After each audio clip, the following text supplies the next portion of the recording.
And we're live. There we go. Yay! FUFB. FUFB and your little. We'll see. Let me see if you're smack. there. They spanked me. Let's see if I'm there. Yeah, I want to see if you're. We're live, folks, and I'm live here with the lady that shall not be going live. Oh, dude, is it? Hold on. Is it live? It is live. Okay, good. Oh my God, we found a work. I love loopholes. Oh, Bill. Workarounds, folks. You know, the universe. So this is a good lesson. You guys, when there's a rule, there's always a way to break it. Yeah. I think. I'm in my 53 years of living, I've always found a way to break a rule, especially if it made no sense to me. Well, we're not really breaking a rule.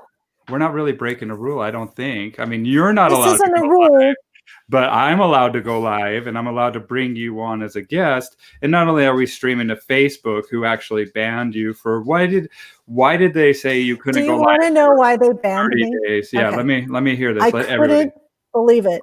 So I can't go live for 30 days from December 23rd. I can't go live and I can't do any ads, which is fine. I'm not running ads right now anyway, but I was actually had a whole strategy for going live starting like almost the day after that had started. I'm like, oh, great. So what I did was I posted a quote, and I can say the name here. I posted a quote by Joseph Goebbels. By Joseph Goebbels, a famous Nazi, nasty, evil man. And the quote, I'm not going to quote it here unless you want me to, was about how I don't care. When you market your propaganda, you market it to the masses, not to the intellectuals, because the masses will eat up what you have to say and believe your propaganda. And that is how you get an entire group of people to just follow your bullshit, which is not actually what he said, but basically. And I was like, you guys, we need to read our history and look at how evil people in the past, and there's been many of them over hundreds of years, they're really good at doing these things, gathered masses to do things that were the unthinkables. That was my post. But because I used his name, he is considered somebody you can't quote on Facebook, as is Hitler. You can't quote Hitler. You can't quote Joseph Goebbels. You can't quote Mengele. You can't quote any of these awful people. A friend of mine tested it today. Apparently, you can quote Lenin. Interesting. Oh, no, that's interesting. But there's no subtlety and there's no nuance. But they said I was inciting offline harm. I mean, Actually, it was the opposite. I was saying, please think about what has happened in the past and about the things that we said shall never happen again. Never again. Yeah. Well, and I mean, they talk about, and that's what is this social media bill that President Trump's all crazy about? It's called Section 230, right? Yes, I don't know exactly, but he's wanting them to be so that people can actually litigate against them, right? For something like this, speech. Like that. That's right, for free speech. Anytime that a constitutional right is infringed by this, then they should be viewed as a public utility now. Correct. And so this would be a perfect example of that. You should have a means of appealing that is thorough. And I mean, there's nothing wrong with quoting somebody. Just because you quote somebody doesn't mean that you agree with their philosophy, that you're a staunch believer in what they stood for or anything like that, right? Absolutely not. And it's just like, man, they had a point. And there's also a saying that goes that those that don't know their history are bound to repeat it. Absolutely. I was a little bit, I lived in Japan from 1989 I lived there for 1987. Then I moved there again in 1989. Lived there for 12 years until the year 2000, 12 years total. And it was something I fought against, but I mean, who am I? I'm some American chick over there, like opinionated as Americans tend to be. But I fought against in the education system because I was involved in the education system there, against their prohibition about anything I see the ramen. I just Stop ate it. that. We had this whole conference. Look at that. Look at that pork belly and char siu. I made it all. Oh, so good. Ate it all. But it was the broth. It was the broth. Yeah, the broth is a pork ramen broth with some chicken stock, and yeah, it was amazing. It just didn't have an egg with it, but anyway, I'm sorry. It is not fair. So 2000, you lived in Japan. I moved back in 2000. I lived there from 99. I lived there 87, 89, and then I lived there. 87, 88, and then I moved back there 89 to 2000. So a total of 12 years. And they had a prohibition in their public education system against teaching about the atrocities that the Japanese themselves had done against the Chinese and then the South Koreans.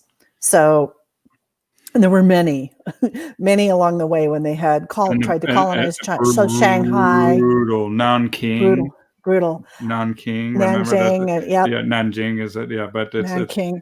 It's and then there's documentaries. There's it's awful. And so, but there was a prohibition against teaching this history in their schools. And their excuse was, if we teach it, it could be repeated. And all of us were like, no, we teach it so that you don't repeat it. Hindsight is 2020, right? And that's why you teach it. So you look at the past and be able to dissect it. Yes. And it's not about obsessing over it, but looking at it and knowing, and that's what Carl Jung talks about is that shadow work, you know. Yes, knowing that it's there and it can be brought out from any human being, and knowing the propensity for it, including me, including you, each of us. And so there's I'm in a Facebook group, an interesting group where a man is talking about all of our cognitive biases and how we dissect them purposefully, one by one, such that we can see where our own biases are and how to really look deeply at them so that we can be more free in our thinking, truly free from even our own biases. What were you looking for? Well, I have a book. I mean, I have a few of them that study the atrocities of man, right? And one of them is called Becoming Evil, and that looks at genocides and the history of genocides, and especially with Rwanda, that was one that was very interesting because it was neighbor, and the other thing too is that afterwards they're living together, side by side, but there's also a documentary out there about forgiveness. Yeah. I mean, what forgiveness a and freaking crazy thing this human condition is, man. Living with these brains is something else, isn't it? Like the propensity that we have to perpetrate evil, and then the propensity that we have to also perpetrate the greatest of love. All within the same, and forgiveness and gratitude, all within the same being. The thing is that and there's this other one called the 101st Brigade, I think, or something, or Ordinary Men. Ordinary Men. I have that on my bedside right now. Have you read it? Yes, absolutely. And a few other people have read it. And that's why I'm so critical against police officers. That's why I'm so critical against any type of order followers or any people that are in uniform, especially when you change your appearance. There's been a difference that the way people are treated. If you look at the Stanford prison experiment, Milgram, where people don these uniforms, it really gave them a sense of this authority, this, like they stepped into this role by wearing this, and same thing with Abu Ghraib. Remember the Iraqi prison, and it's awful. And it's pretty crazy, man, when people don't respect that. I hadn't put the two together until you just mentioned that, but I teach to the business owners that I work with, or anybody who'll listen, really. But when we have a team that works under us, so we own the business, we're the main leader. And then when we want to step aside and have someone else lead, there's a tendency to just give the position to somebody who seems like they're going to be a good leader. But we have to be so careful in assigning the position prior to testing them, because I have seen over and over again in my own company and then in other companies, like I watch I'm an observer of human behavior. When we put them into a position without testing them to see whether they can truly do it with honor and not with becoming like a tyrannical leader, it's fascinating. So, because somebody can seem so kind and nice, and then we put them in a position of leadership, and suddenly, no, they're not ready or trained or mature or thoughtful enough to be in a position where they now have some sort of authority or power over somebody. And it could be something so simple as just being able to tell somebody what to do. Yeah. And I have watched the nicest people become the nastiest people in an instant when they got a title. So when you just said that about when the experiment of putting them into a uniform, again, now I want to go do more reading on that. It's fascinating. Yeah, well, I mean, there's a book called The Nonviolent Communication, NVC, right? And who did that? I mean, that's what they talk about. They went to these freaking these tribes in Africa, and they approached them at a kind of a mediation type of environment, and these chiefs of these tribes had a realization of like, man, we can come to an agreement without killing each other. Oh my, like we can, dude. Like, this is like crazy. How is that even possible? Right. Like, how can we not figure this out? And there is a way. And as we grow in consciousness as a collective society, and just like that tapping into that collective consciousness that you were talking about, who was it? Goebbels that you were Goebbels, Goebbels, nasty person. Yeah. But brilliant people can also be evil. Many brilliant people are. Many people who aren't brilliant at all can also be evil. Like there is true evil in human behavior. I think that's a huge part of the conversation that's left out. And not only that, but the fact of psychopathy, primary psychopathy, the people that are born that way. And then there's different degrees of it along the spectrum, right? And then we have 10% of the population up to that are born that way. And then I didn't know it was that high. Yeah, I Am Fish Head. Check that out on YouTube. That's a documentary, I Am Fish Head, because they say a Japanese saying is that the fish often rots from the head down. Yes. But that's a proverbial saying, meaning that the head of the company is... That's right. Reflects the corporate culture or the culture of that company. And if they're a shyster... The whole company models what that person does and says, and whether they know they're doing it or not. Yeah. So I am Fish Head. Oh, look at that. Yeah. And it's narrated by Peter Coyote. Fascinating stuff. And what you're going to find out is that these positions of power, especially political positions of power, which are pretty obvious. We can tell that's a magnet for psychopaths or megalomaniacs. The interesting thing about that, so I find that some of them actually do a lot of good.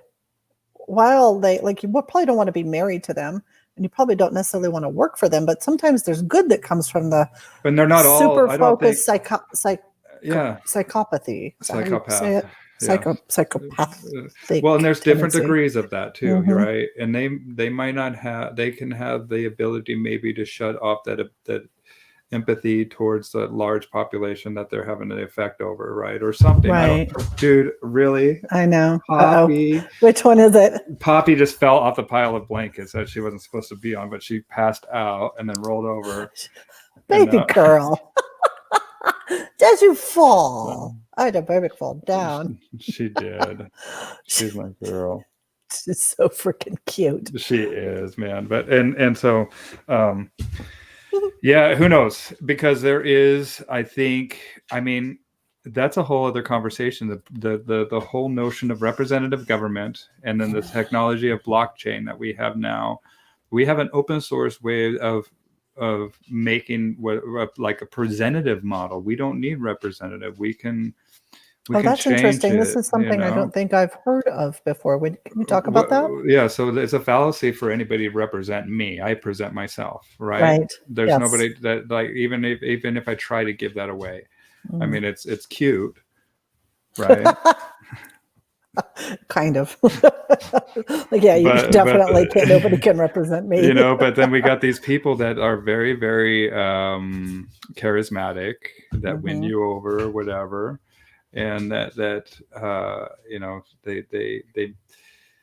they might represent kind of that idea, or but as long as it's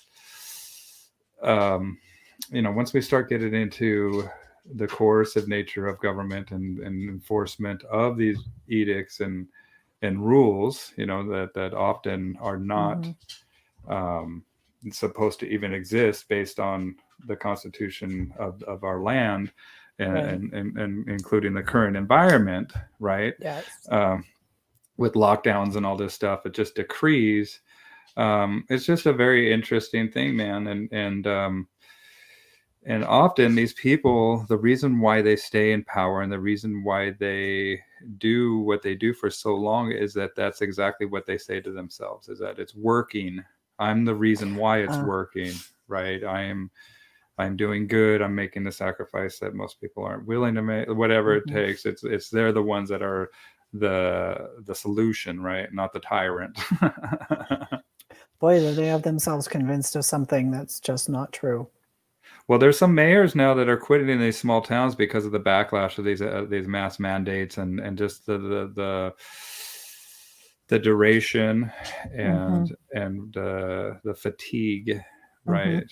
Right. And so there's definitely, I think, we're going to see a pushback, especially with the economic fallback, the 8 some crazy amount of people that have just been forced into poverty because the government, and it's the people are like, it's because of the pandemic. And I'm like, no, it's because of the government. Because of the decisions that local and state governments made around the pandemic is what it is. I'm like, no, it's not the pandemic. We all get a choice of how we react. It's the reaction to it that then, I don't know how constitutional some of these things are. I know that in our constitution, we give states certain rights. And so that's where this is, like, there's being fingers pointed at an entity that didn't make these decisions, when actually it's right at home where the decisions have been made. Well, and the willingness to follow them. And I see that people are starting to push back more and more by refusing to follow these edicts. And right. And good, good for them. I part of me is like, this is a virus that's not to be messed with. It's not a made up thing. It's actually real. People are getting very sick and some are dying. But it's like this setup has taken place where people who don't comply are now seen as evil. Like, I saw on somebody who's my friend on Facebook, he had a post where he was talking about going and physically attacking people who were not wearing masks. And I was like, okay, now that's fascinating. So, but the belief is there that there's something that's supposed to be working, but it's obviously not. Like, I live in an area where everybody's masking and our numbers have been going up. Like, everybody's masking everywhere. And the numbers are still going up. You should see it here. Why are they going up? It's not because they're not masking. It's not because they are. Who knows why? It's because a virus is doing a thing that a virus does. And that's an entirely different topic of conversation, but I can't remember what made me think of this. Like, the edicts that people the edicts. But so people, I think a lot of humans see her. Oh, look at me, so cute. People want to think that somebody's caring for them. A lot of people. Look at you. Is she on? Says it is. I stare on your shoulder. People are watching this just to see what she's doing. I know. I could just go blah, blah, blah. I'm watching it just to see what she's doing. Yes, the shoulder's the best. She's special, man. She's 5 months. Oh my God, I love her. And I love her. Like, she's my girl. Like, she definitely is, as you can tell, she sticks her butt in my face. She's like a hair. And then her mom, too. Like, her mom's in here. Is her mom sleeping? Yeah, somewhere? Right at my feet. If you're watching it live from me, I guarantee you she's at my feet every single time. So cute. And then now she's somewhere too. Look at that tail. She's into it, man. She's getting into everything. This is Poppy. Hey, Poppy. She says hi. I really kind of want to run the show. Can I tell you what to do? We should have Poppy in charge. Poppy for president. She is Poppy. Poppy is in charge of my heart. So the edicts. So the edicts. So there's a subset or a big set of people who really want to think that somebody's looking out for them. Mm-hmm. And so when it appears that somebody's looking out for them, they buy it hook, line, and sinker, which is one of the biases that like people want to think that somebody's going to care for them. They forget that that's not always well thought out. And so I think that is a parental abandonment issue. Oh my gosh, big time. That is, I hadn't even thought of that. That is huge. That's a parental abandonment issue or just bad parenting. I don't know. But then I also in some regards. But it lies into the brain. So our it's like, what is this back here? And the reason I say part of the brain buys parental into fear. abandonment is because people are thinking big mommy and daddy state, big mommy and daddy government are going to come and they have their best interests at heart. But if you look at, there's a term that is called democide, which is death by government. Oh, golly. And if you look at the numbers of death by government, it is by far outweighs any pandemic, any black plague, anything that we've ever seen throughout the history of man. Men killing other men under the cloak of government because of the man-made authority gave them that out or whatever, and then that makes so much sense. Makes so much sense. There we go. But I was also started to say, but I think you combine that with the propensity for the human brain to immediately go into a state of fear. Like we have our survival instinct is fight, flight, freeze, faint. And we, so when you have a pandemic or something that's killing people and then the government says, oh my gosh, yes, we have to worry. So we're going to protect you. There's this fear place that people go to immediately. And to get out of that requires practice because it is a natural phenomenon. We go to that naturally in order to survive. And one of the things that we're getting exhausted with is you cannot stay in that mode for long. It's meant to be for a moment. It's not meant to be long term. And so that's one of I was so happy. I'm like, yes, let's do a live and let's talk about, like, I don't know, talk about everything, including democide. I'm gonna have to look that up. There's so many things I have to go look it up now. But we're not meant to stay in a state of fear. That's right. For a long term. Well, and we're meant to be there like that and get away from the thing that we're in fear of and survive. We're not meant to stay in a low level state of fear for as long as we have been placed. They've been trying to place us into this place with a hope of a savior coming in. So we've got, this is like the human story over and over. Who's the savior? The savior right now is a vaccine.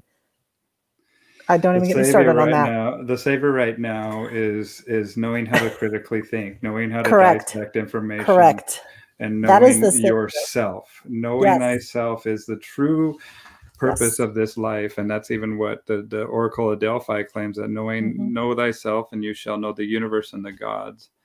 And, and this fear thing, the fear tactic, it literally shuts down parts of our brain where we can't contemplate. Correct. Right. And then we become petrified. And if you don't know what to do with that and how to take that feeling, you're not Sherry Boyer. I'm not Bill Church. I'm just having an experience with Bill Church. You're having an experience of Sherry Boyer. In this body. In this water suit, this body, meat suit, space suit, whatever we call it, right? This allows us to experience this plane of existence in a contextual way that we might not. Have you seen that little cartoon Soul, Sherry? I have not. Is that the one on Disney? Or you need to watch it. How do I get to see it? Do I have to I'll give Disney you my login, my stuff. I'll give you my login stuff when we get off here. So is it beautiful? You're welcome, Disney. F you, Disney. Dude, we're hacking everywhere. It's beautiful. And the reason why I say is that they're at like this bakery and they're gonna go eat, and he's like, you can't taste that. You can't. You got to have a body for that. You got to have this tool that makes it. So,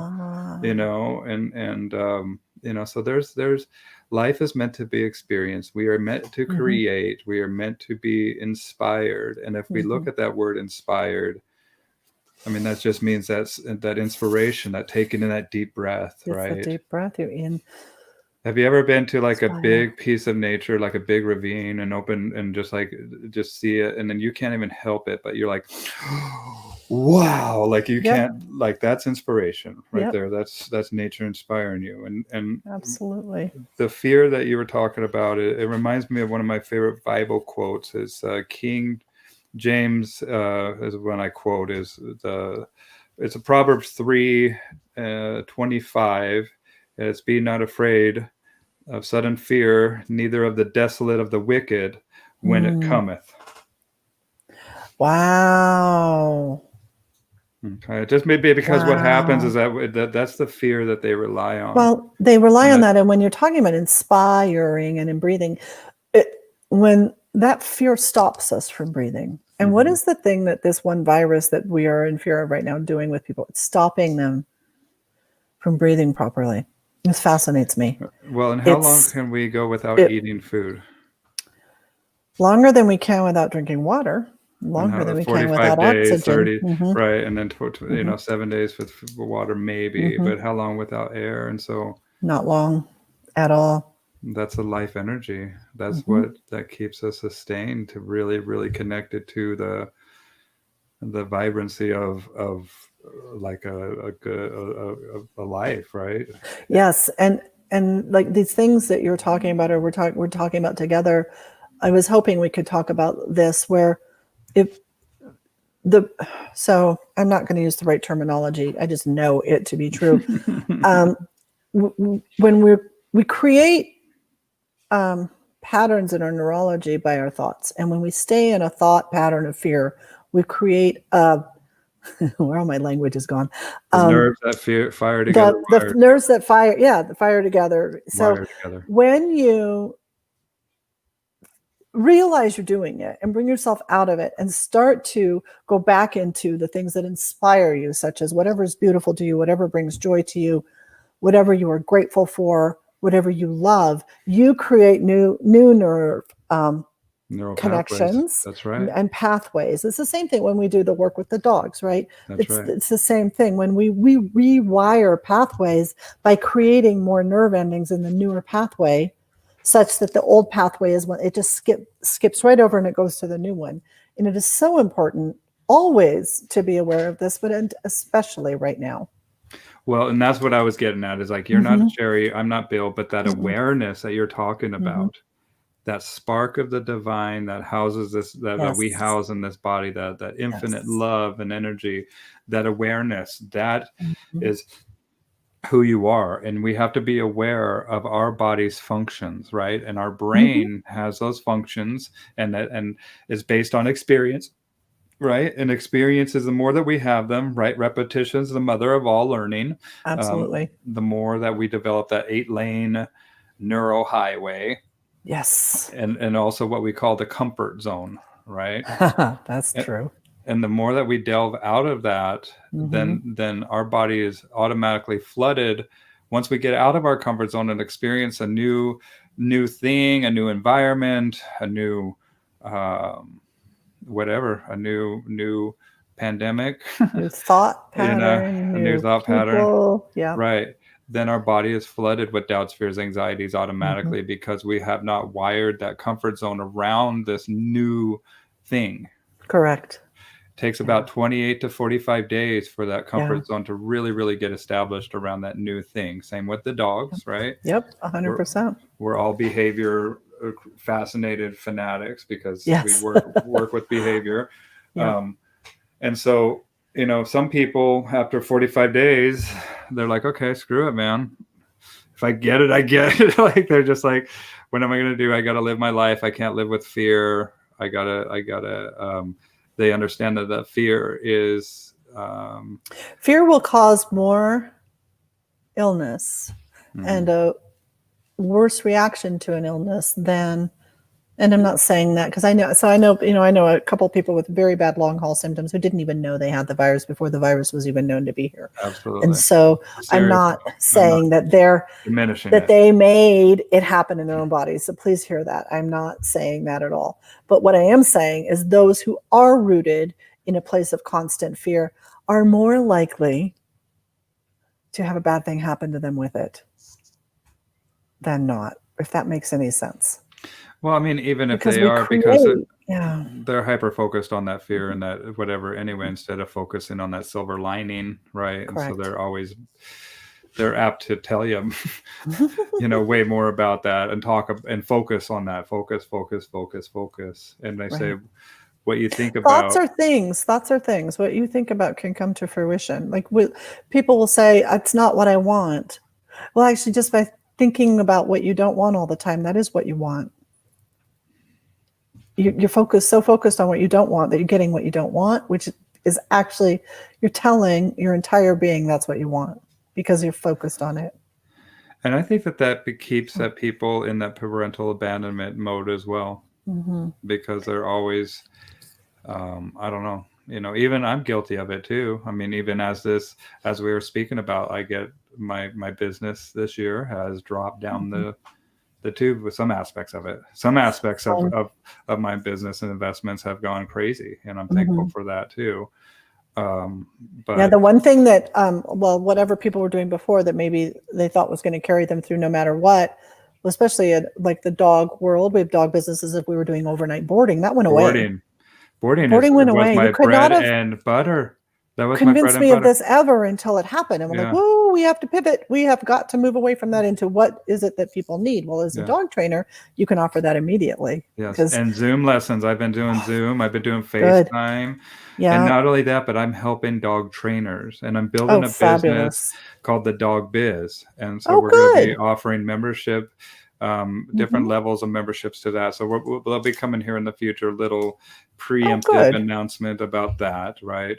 Excellent. Where we can provide a brain trust where people can access and borrow scars, so to speak, right? From people in the industry and people that can help you from the very start. And so you get your ducks in a row, and you're ready you prepare for the worst. We expect the best, but we always prepare for the worst, right? That's right. And this is proof of it. The current environment that we're living in. I've seen people, mostly restaurants, because there's such a thin margin of they profit. Really are, yeah. They go tits up, and it's just such a. I mean, it's so sad to watch. We haven't. The other shoe hasn't fallen, folks, with this real estate. And remember the housing market in 2008 has shut down the whole liquidity aspect. It reached about 14 trillion for that to happen, for it to gum up everything, and then TARP aspects coming. I'm a nut with this finances and money, and cool. I went into. It's good to know this stuff. Yeah, but it's just on my back burner. And so, I mean, and if we look at the crypto and I mean, people are definitely getting into that. I'm a big fan of that as well, but we have a commercial real estate crash coming. We have it's a bit of a bubble right now. And they're just printing money. And when you start to print money the way that they're printing money, that inflation starts to happen. It's all looking good because the stock market's high, but that doesn't mean that on the ground things are actually working.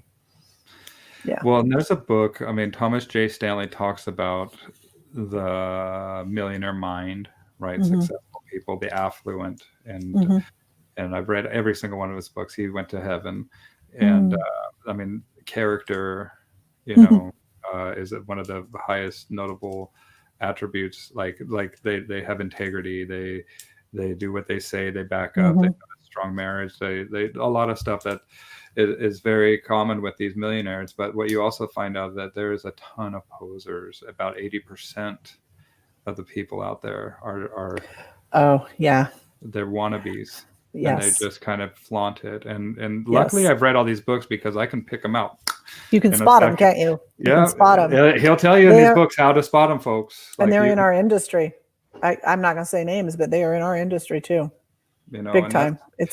the ones that are real millionaires are driving the Camrys, are the ones that are living in the $385,000 house, you know. And I'm like checking everything off. I'm like, yes, I got that. Yes. I got that. I did that. They're not living above their means. They're not posing with their pictures in front of the airplane. But when you get into Deca millionaires, once you get into 10 million plus, then you start getting into the more stereotypical, because obviously they do have the money, the more disposable income that they can. Well, then time becomes, at that point, time and ease is a currency. The spiritual currency, that's what I call it. Spend your time wisely, folks. That's right. Pay attention, right? Pay attention to everything. Well, if you have a brain like mine, you just automatically pay attention to everything, which is kind of exhausting, but you learn. I mean, your brain, that awareness of your brain is what we are. And so expand that, right? And Viktor Frankl says that that space between stimulus and response is there's a gap, and in that gap lies our choice, and in our choice lies our freedom, right? And so if anybody has not read that book by Viktor Frankl, I recommend, well, there's so many books I would recommend, but that one is Man's Search for Meaning. Man's Search for Meaning. That is a game changer when you really read it. It's a rough read. It is. It's not easy. Stare into the depths of depravity of what the human being is, or what they're capable of. What the human being is capable of, absolutely. Just like we were talking about, though, that's what we need to do. You know, we need to acknowledge it. I really like it. Earlier you mentioned about the shadow, and there's a propensity to pretend that it's not there. But like anything else, if we pretend something is not there, it just gets louder and louder and louder and louder until it shows up somewhere. And it shows up as sabotage. It shows up as nastiness. It shows up as all sorts of things. And I think what I've been noticing through this pandemic, like March came, end of March came, middle of March, it's been like watching the shadow on parade. Yeah. It's fascinating. And I'm kind of glad it's given people the opportunity to let it out. That's good to know. It's good to know, but it's also good to see people, because it's also like, just like when I had, I mean, when I was being, I'm not a supporter of BLM. I'm an individual. People ask me what I am, right? Yep. And so I'm an individual, and so I don't really independent individual bandwagons, right? And so, you know, some people thought that I was, and they kind of belittled me for that, or whatever. That you were, they thought you were on that bandwagon, right? Well, one of my friends gave him $20,000.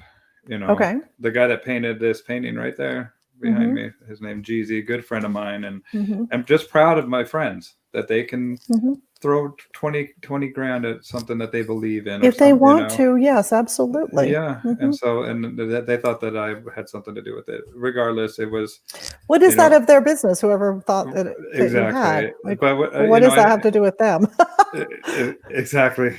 And but I mean, they just felt they felt maybe insulted by you know, the message that the group has, or whatever. I'm not sure. Good question, Cherry. But you know, I just wish them well. And I have a friend who lives in Florida. Her name is Varian Brandon, and she's a powerhouse. She's amazing. Varian had a small course 3 or 4 years ago, maybe, and it was about becoming unoffendable. And I have the shirt. I probably should have worn it. It's all blingy. It says, "I'm unoffendable," right across the chest. So I love that. It's wonderful.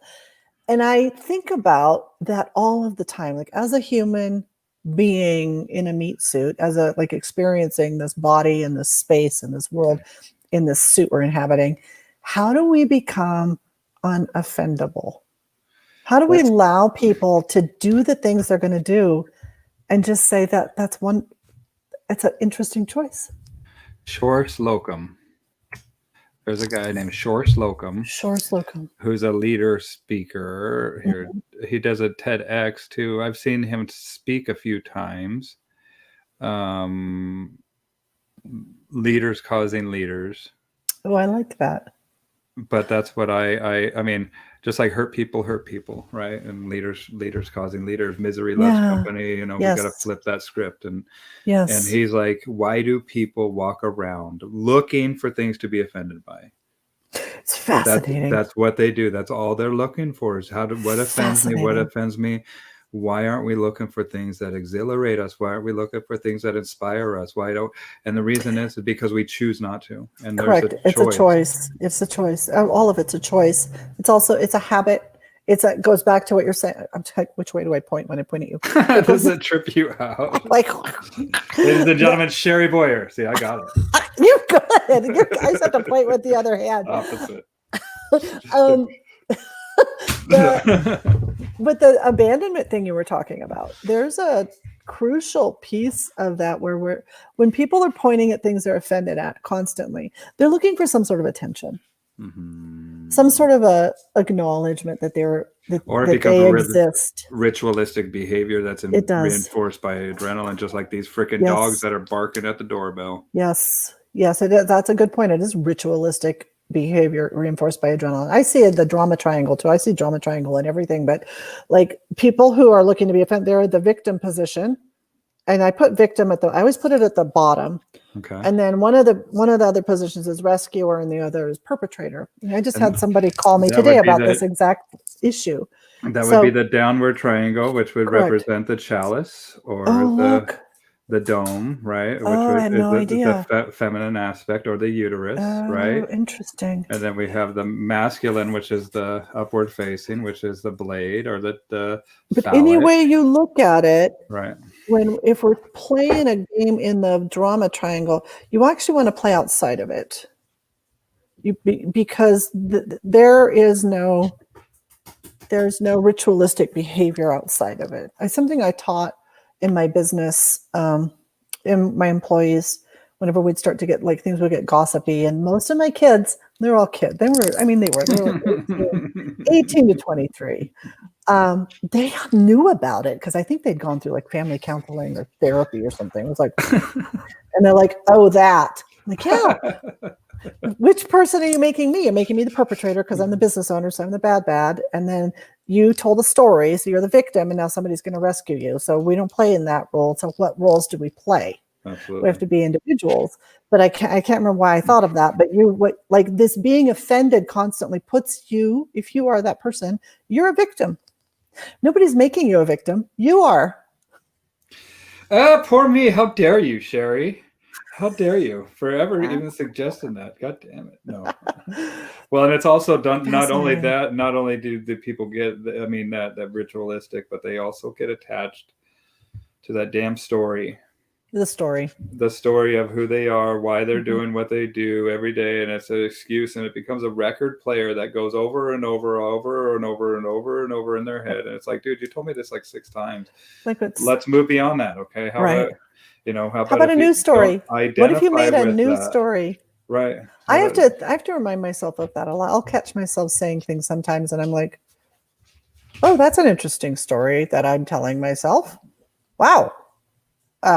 Sequoia says hello to Hi, Mama. This is the mama. Hi, Mama. All right. Yeah. What are you doing to me? You don't have spoiled dogs at all, Bill. No, and I think Mom's. And they're never allowed on your lap. Uninvited. She just uninvited. Up here.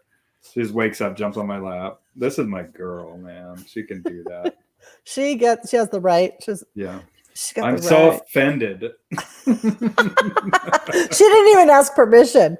She didn't even ask me permission. That's right. Well, and that's it. It's that's what I encourage people is we just, and people get addicted to that stuff, man. And remember that what we were talking about the thoughts become things. And then you can walk around getting offended, and guess what you attract? You attract more people to do things that'll offend you if that's what you're looking for. So you have to, if you choose as a human, having this experience as a human, you can choose to shift the story, and you can choose to change the thoughts, which then which then starts to attract different things into your world. When you change the way you view things, the things that you view change, right? That's Dr. Wayne Dyer, right? All day long. And so that's it, man. And just taking that time and taking that second to gain some introspection and gain that, especially when we're feeling this anxiety, when we're feeling this constant, and it's constant, man. Like even I'm done with it, dude. I'm fatigued.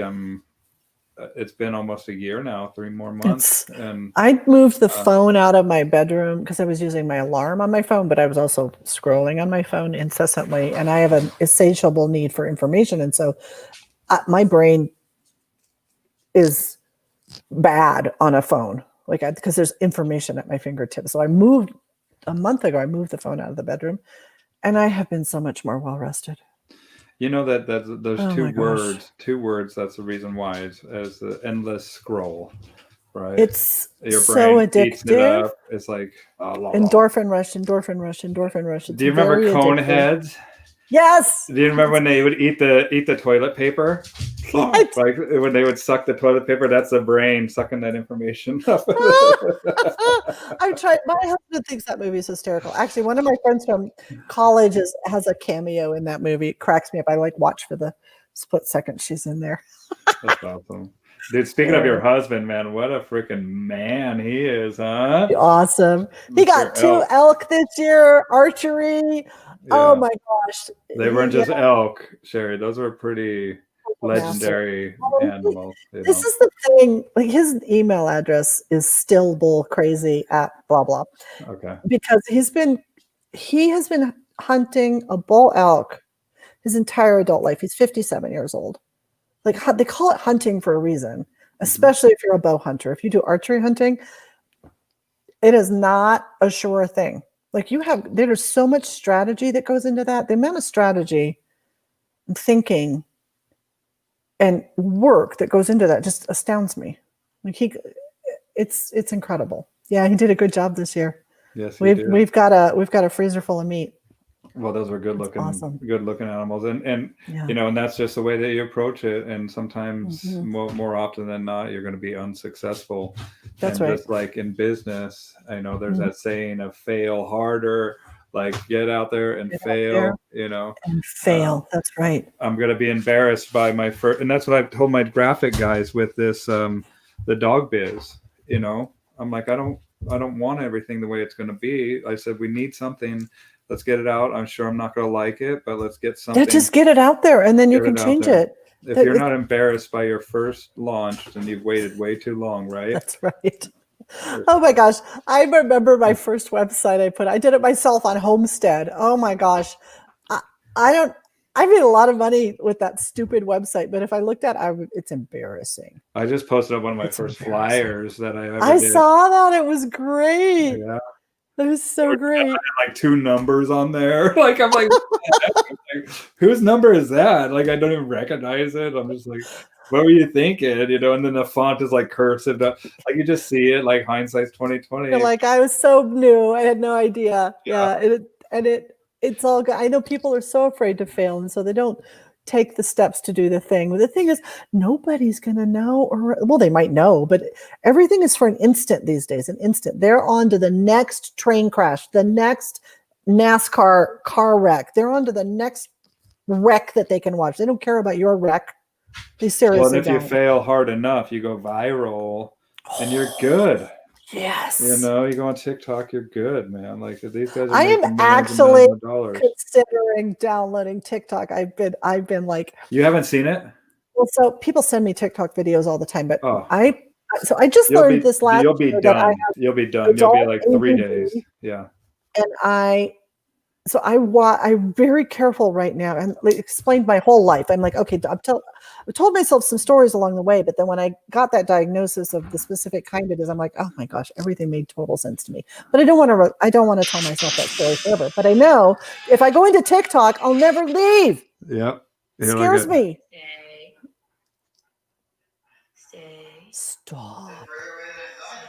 Stop. Just stop. Like all this stuff, man. Stop. You're never gonna leave. So for me, it has to be.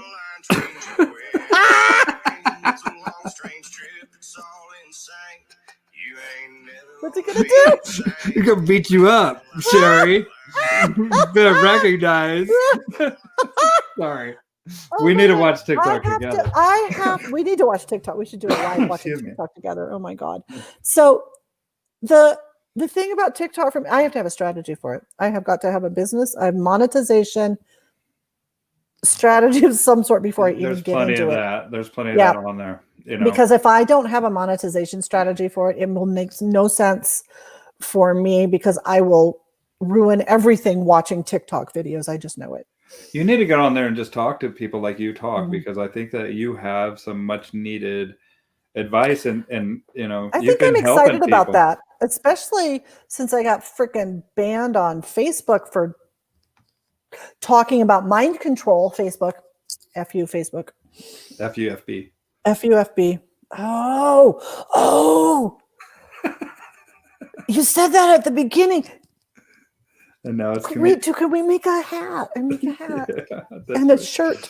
Look at her. She's like, Hasn't FU like, BWB. It's like, show us your little cute behind. Show us. She's showing you her cute behind. She is. She's on what she's grabbing a Sharpie. Is she? These dogs. I love them. Oh, they're so much fun. Hey, I've got a whole new idea I need to talk to you about. I'm working on something in the background. Okay. I'll talk to you about it offline. But I want to bring you in on a part of it. Cool.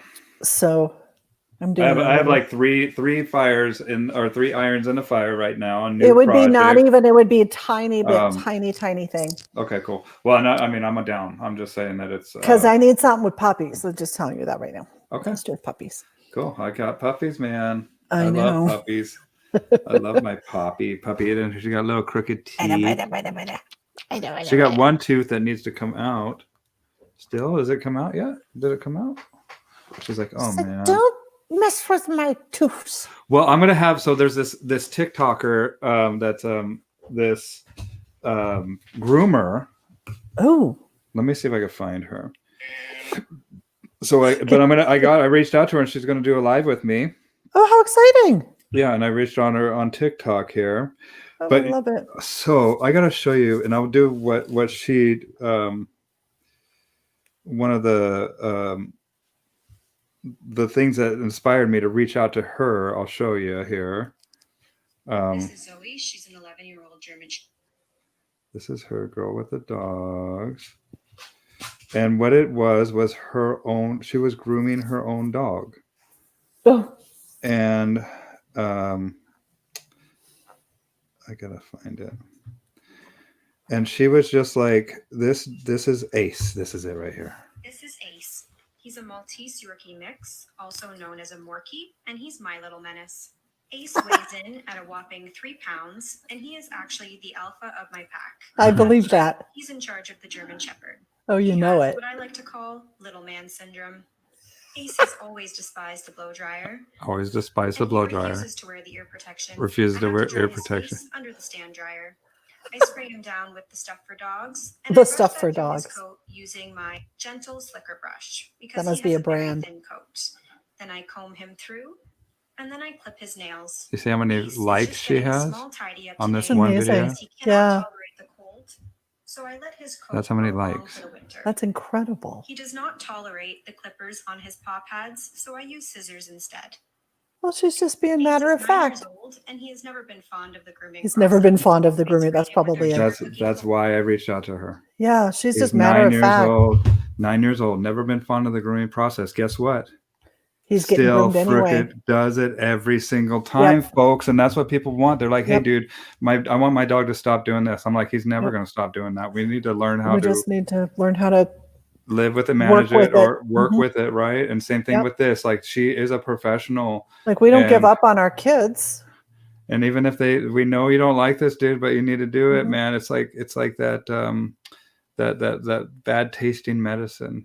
Right. Oh gosh, I've been shoving herbal tincture stuff down my husband's throat for days. I feel him. I feel him. Tell him. I will tell him he has your. My wife she lines shit up for me. She's like, this. I'm like, what is this? And then I take it. The same thing. What is this? I'm like, just take it. Do you know what I did? I take one and I spit it out, and then she walks over and she's like, "Yeah, he doesn't like it. It's really bitter." I was like, "Did you just use me as your?" And she's like, she just is like ignoring me, and like I'm like, yeah. She's like, "Open your mouth. It was only on the floor for a second." Yeah, I know. The 3 second. My wife makes like herbal tinctures, and she's so good. She is so good. She's so good. She's amazing. Yeah. So 2020 has been quite the year, but I want to start to, I kind of want to end this on like a good note, and I want to give people some, just encouragement. But first thing I want them to do is like listen to what we were talking about doing that introspective work. And if you find yourself often offended and looking around at stuff, and you have a crowd of, start to look for the things that bring you moments or sparks of joy or fun. And you could tell by that autonomic response of, wow. Once that's true inspiration, right? And a piece of art. Find the flower, find the pretty rock. If there's nothing, find the fence board that looks interesting. Like people say there's nothing in my area. Yes, there are. There are bricks that are so cool. There's got to be like a house. Bricks. Well, seriously, I mean, don't you look at I just don't get it. Like that have, like the brick, like how did they get that brick in there? How did they do that? There's beauty in everything, There's beauty in everything. We're surrounded by beautiful things. If you convince yourself that you're not, that's exactly what you're going to be surrounded by, is not beautiful things. So there's this thing in our brain called the reticular activator. Yes, the RAS. That's right.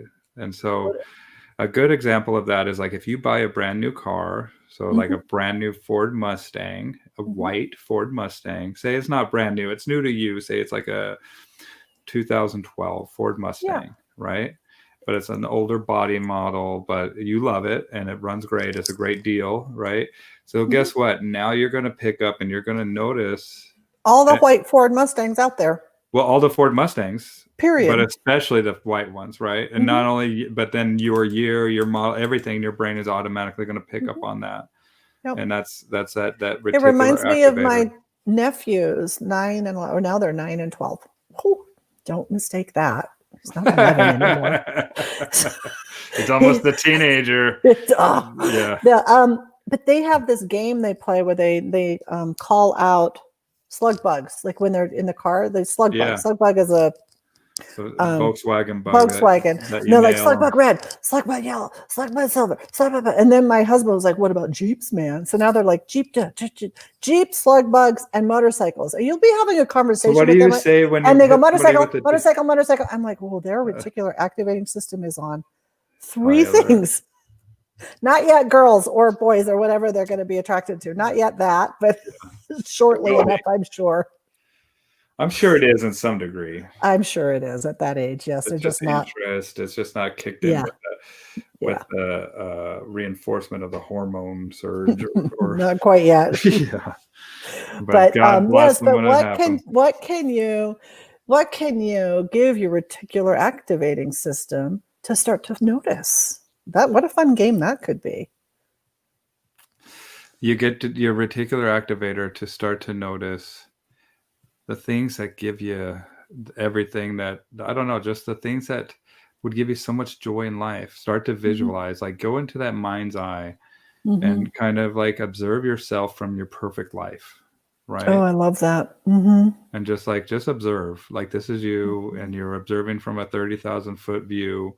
And just what does that look like to you, right? And live that and look around. Do you have a nice kitchen? Do you have a nice everything, or whatever it is for you? What does that mean? Are you out in the wilderness? And that's how I got this place. That's how I got the place that I live here. Oh, right? Tell us about that. It's just that I visualized this place. I didn't have good credit. I didn't have anything. I was 32 years old. I just started my business and I saw this place and I dearly wanted it so bad. And I called my mentors, my business mentors. And one of them was just like, man, I don't know. And the other business mentor, who was John Asraf, just stepped in and was like, hey, man, enough of that. I don't know crap. Yes. Let me tell you what you need to do. You need to tell me more about this place. And I got really into the details. He's like, all right, man, let's start to I want you to start to visualize this. For affirmations, visualizations, meditations, all that stuff are metaphysical exercise. It's already there, and guess what? And feeling happen. The gratitude of having it and walking around. He's like, man, I want you to walk out there in your mind's eye. And I've done this. Like, and he's like, what do you want to do in that? And so what I visualize myself making a bowl of cereal, walking out to my raspberry bushes and plucking some raspberries off and putting it on there, and plucking my blueberries off my bushes and putting it on there, and then eating it in the sunshine. I've done it. And I lived it. You actually have the place where you can go out and do that. Right. And so that's so beautiful. When that happened, it was just like, man, I did it, and I've done it, and I'm just so thankful. Yes. And it just radiates with this gratitude. And that's the key. Gratitude lights up a place in your brain that gets more and more lit up the more you practice it. And I don't know the exact place in the brain that is. I'm pointing to, it's like down here in the middle. Like here and here. If you go back there about 2 inches, the pineal gland. It's behind the pineal gland. Okay. So it's right down there, and it's a center that lights up, and it's sort of hook shaped a little bit, tiny bit. The more you practice gratitude, the more that space lights up in your brain. It's amazing, and if they show it on, you can see it on. I don't know if it's brain SPECT scans or whatever, but you can see it light up. Yeah. And people who practice it more, it lights up more. Yeah. And how beautiful is that if you can light that place in your brain up more? It changes everything, because it just changes. And especially in the morning time when you wake up and you feel that dread first thing. The what? The red? The dread. The dread. Oh. The dread, the despair, the anxiety of the oncoming day, and the lack of that where you find yourself now, right? And this, what am I going to do? I owe this. I need to make money. Nothing's coming in, and it's scary. It's a very, very scary place to be. But it's also, I don't know. It's a place that we can really get stuck in easily. Very easily. It's a rut. We need to shake it off, man. And we need to acknowledge it and be like, okay, cool. We're in this present predicament. How can I make this? And how can I shift this? You can ask for miracles. You can say, God or Spirit, whatever it is that you believe, universe, whatever. I need help. I need a miracle. I want help shifting this. If you start to focus on getting out of it, you will get out of it. Well, and the other thing too is that if you're hanging out with a network of people that are enabling the pessimistic type of mindset, you got to get out of that as well, because that is not going to help.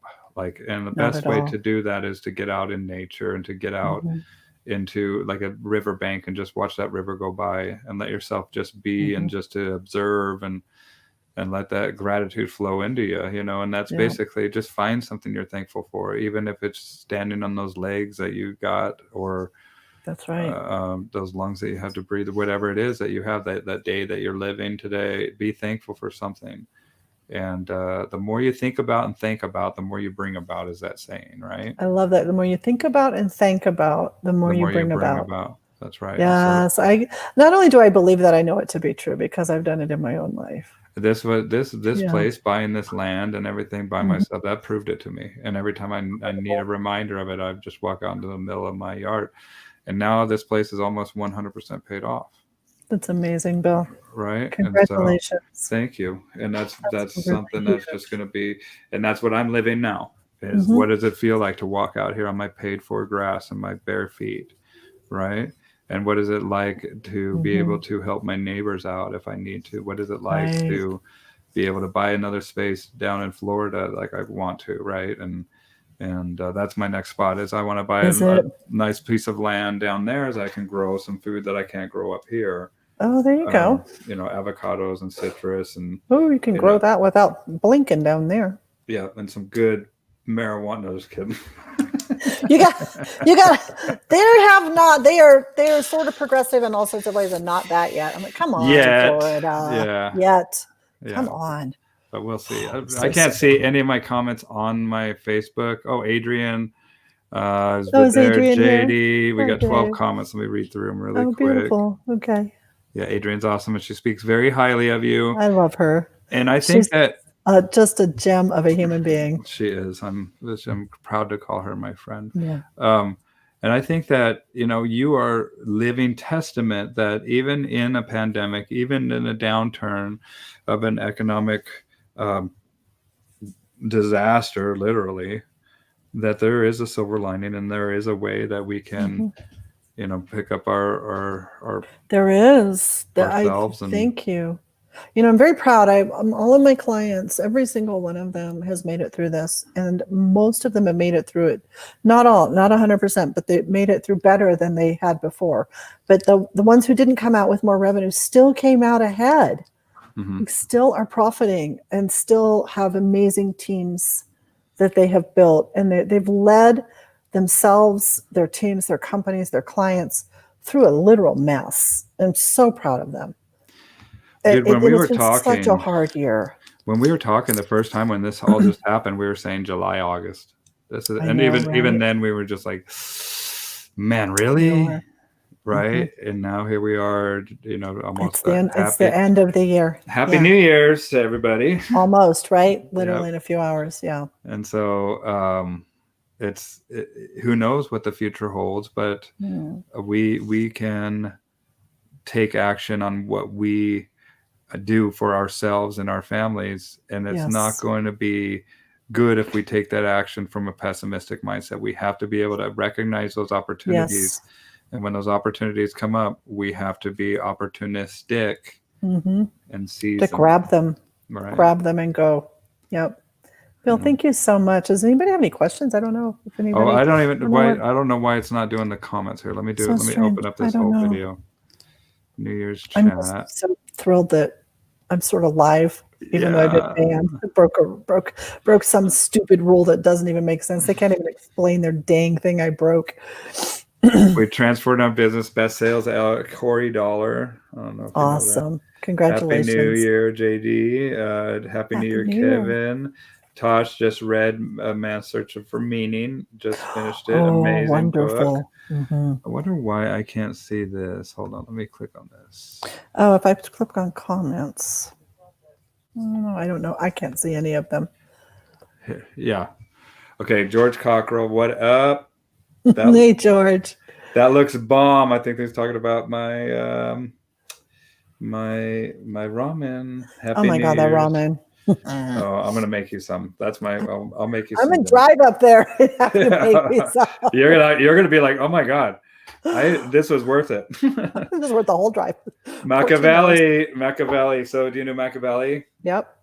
So that's what we were talking about, the masses. And Machiavelli was kind of like a consul to the ruling elite on how to keep the masses from realizing their own true power as individuals. Yep. Right.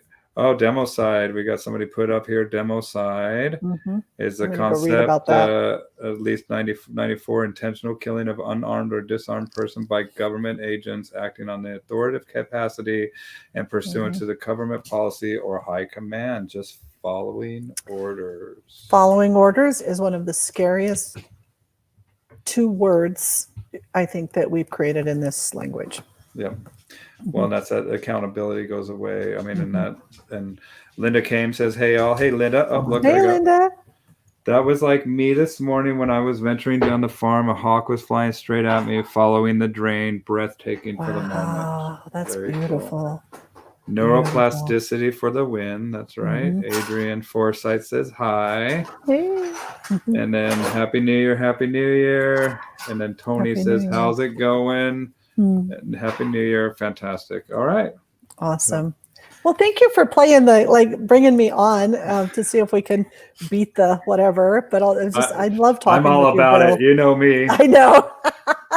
I'm like, how can we stick it? I see your post. I'm just like, He messaged me. He's like, how can we get around this? Dude, if we get now we're both gonna get something. I hope we don't get. we'll get spanked by Daddy Zuckerberg. TikTok. Yeah, it'd be interesting. I think that is a nice experiment. I think I'm going to play with it, but I'm going to strategize it first before I go open it up, or else I will just go down and learn. Yeah, well, look at some of the business strategies that they're doing now. Some are kind of like gross and cheesy. Actually, here we'll talk for 1 second. Let's say goodbye to everybody. Bye, everybody. Happy New Year. Thank you so much for coming. Happy New Year. We'll see you next year.